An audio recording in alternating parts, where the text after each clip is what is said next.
Hi folks, Saturday after the Scottish Council elections, according to the BBC and the Scotsman, the SNP got absolutely drubbed and Labour had a magnificent historical victory.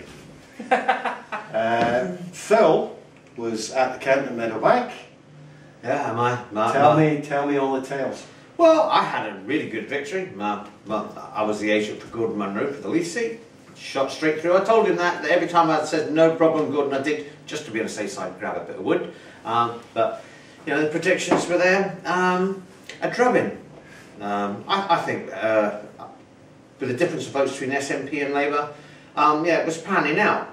It was really panning out. I mean, there was only one party got a drubbing, and that's the one they've just put a preservation order on. You know, as the endangered species, and that's the Lib Dems. Even penguins. The toxic Lib Dems. Yes, even a penguin beat those Lib Dems. Even the penguin. There he is. There's the victor. Who incidentally is apparently a green activist. Yeah.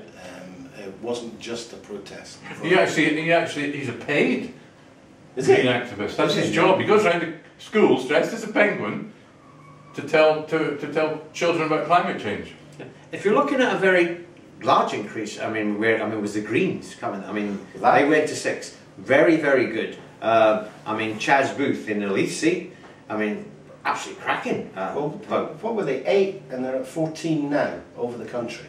Probably, yeah. I mean, we got 6. Very nearly. What do you double. mean 8? Is that percentage or what? 8 Greens. No, individual councillors. Is that all in Scotland? And they've gone to 14. Yeah. As far as I know, they haven't quite doubled, but they're very nearly doubled. It takes something as well with that new system. And the Tories stayed the same as well. But I mean, to drop from 17, well, 16, 17, 16 there. Well, they lost one, but they gained one. I mean, they gained a very young guy. 28 over the piece. Yeah, so. But that's one of the things I've noticed is stats.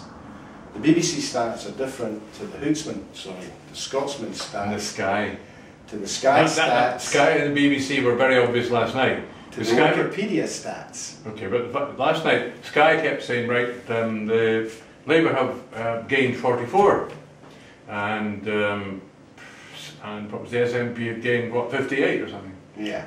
And the BBC were saying the Labour gained 57 or 50, and it was wait a minute, where does that number come from? Well, actually, I can probably tell you. I mean, because one of the things that was happening there was the ballots, when you had to go along to adjudicate whether a ballot should be, and it tells you quite plainly on top of the ballot, right, 1, 2, 3, crosses everywhere. So there is a problem with literacy and numeracy in Scotland, quite obviously from there, because we had in over 130 people putting crosses. So if there was a single cross on the ballot paper, it was still trashed? Well, if there was one cross, then that would have been classed as a 1. Those went through. But there were other ones, once there was more, that's it. I mean, we did have one where it had 2 crosses on the SNP, but one of the crosses had a 1, so we took that as well. That's obvious. That cross is 1, and that would be a 2. And then there were the odd few, but there were lots of like funny faces and rude remarks. And when you were saying about the stats in different places, everyone was actually quite different. It was very much a local. I mean, I know the SNP did well, but here it was very much a trans. Jenny Daw wiped out. The deputy provost out in Leith. Steve Cardowney in as the SNP leader and the deputy leader on the eighth ballot. He just scraped in. But a lot of the problems with the SNP was they were in a 3-seat ward, like in Leith, they put up 2. I mean, we learned the last time we put up 2, that means you've got to get over 50% of the vote in a 3-seat. So they got one person through? Yeah, they got the second one, because it was actually, he was an MC, McVeigh, so he's number 1 on the ballot. Munn is MU, so he's down, and a lot of people, so he just didn't pick it up. He just didn't pick them up. See, why should you? I mean, as a voter, it's not hard, but you know, you pick.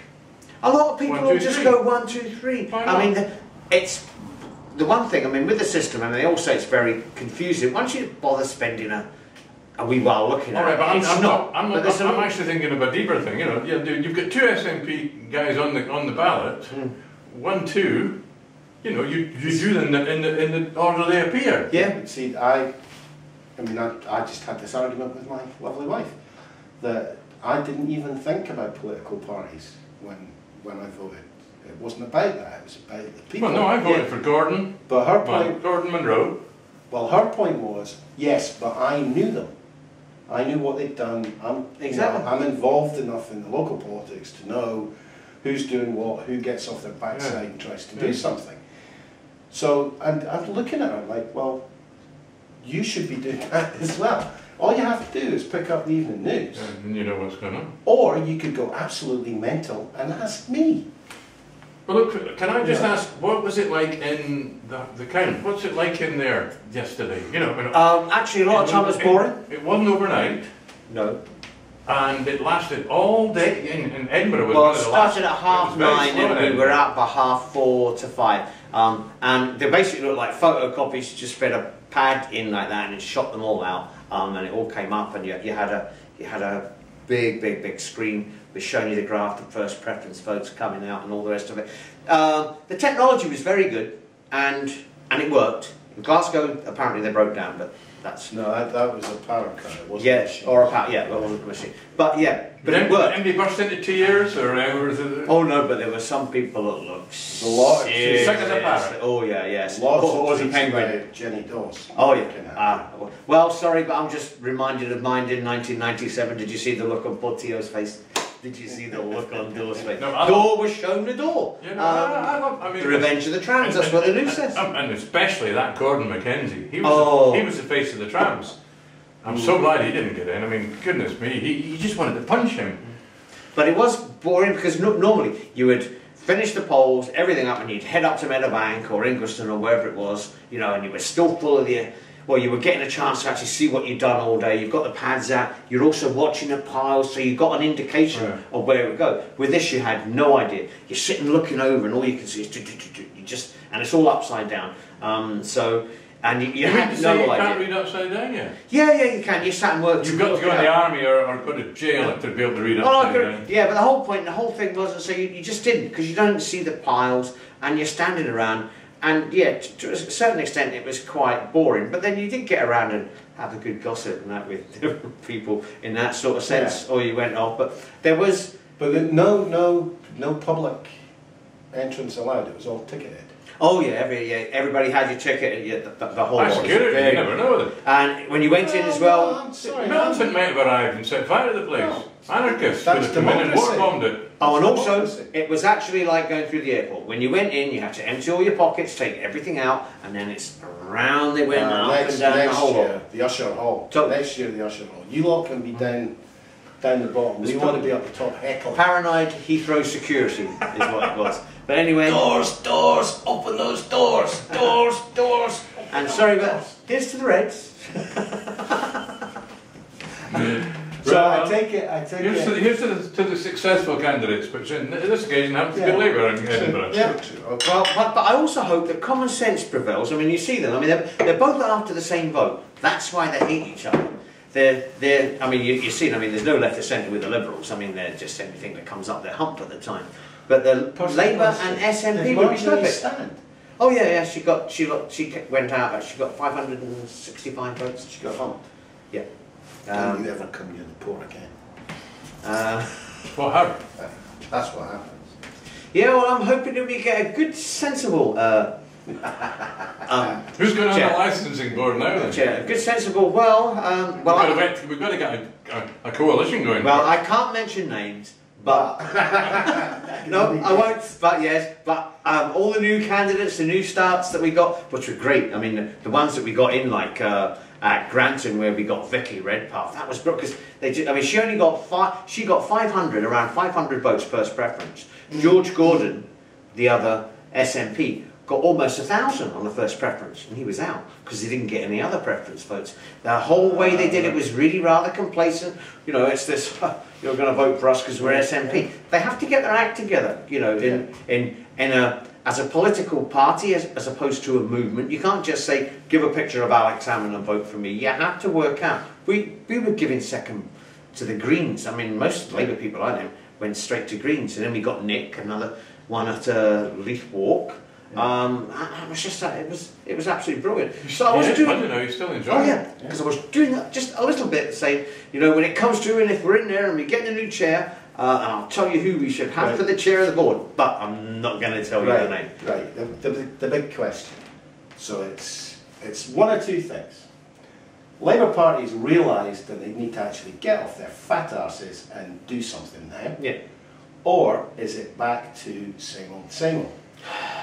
Well, let's just hope the buzz gets them to do it. I mean, I do know, and I know with Andrew, and what Andrew's looking, which, because you don't have, well, that's the biggest party, 20, right? Just about a third of the council. So Andrew is to actually work with the talent, to Andrew, actually get the city working. Andrew Burns is the Labour Party leader in Edinburgh. And this is the guy that was the transport convener that signed off the trams project before losing the election in 2007. Yeah. So he's back. Yeah. Oh well, I smell something. No, well, he has never gone away. He was the leader. You know, I mean. No, but he wasn't in power. Now he's back in probably in power. The question here is, because I can see it happening in Glasgow. All right, everybody loves us again. We can do what we want. Is that going to be the story? Or are they actually going to keep the momentum of change? Oh, no, they realise, because in Glasgow, they'll fall back into, see, who else they're going to vote for? We're here because we're here. Well, that doesn't apply in Edinburgh. The chances of us ever getting 30 seats again, we will really have to work with the communities. We will really have to get out there. No, but I don't think any of us have ever had a problem with the work ethic of Edinburgh Labour councillors. I mean, you know, had it been a choice between two guys that worked as hard as Gordon and one was SNP, I'm sorry, I would have voted SNP. I have problems with some of the Labour councillors that don't work, and I mean that's not. You reckon Glasgow's going to go just slip back to? Well, I hope not. 1950s. But that's the way it It is. doesn't have to go that far back.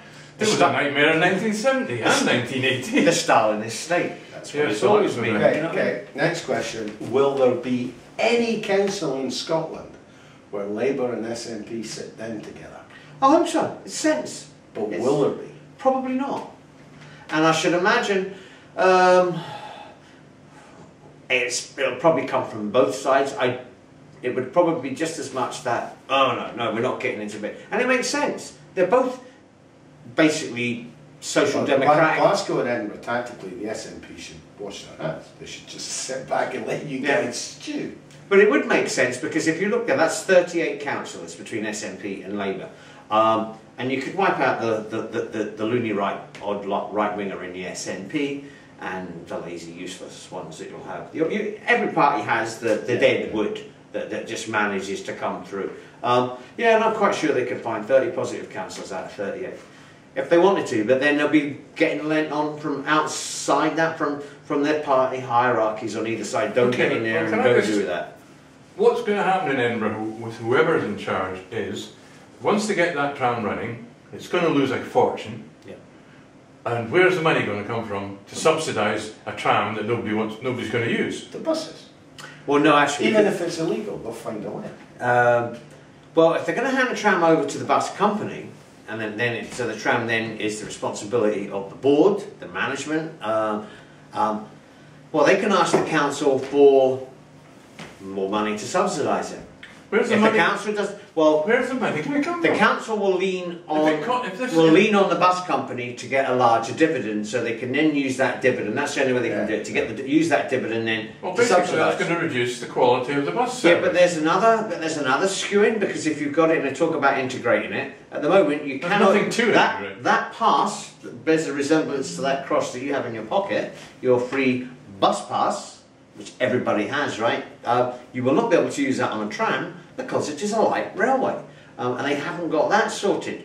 And if they allow, and if they take buses off, if they replace buses with the trams, there'll be a big row. but the tram only. The tram's a bloody tourist run. Well, it's not actually. I mean, who the It hell? runs along the equivalent of the Blackpool front. It runs. Where's it go? Yeah, It goes to Haymarket and the top of the walk.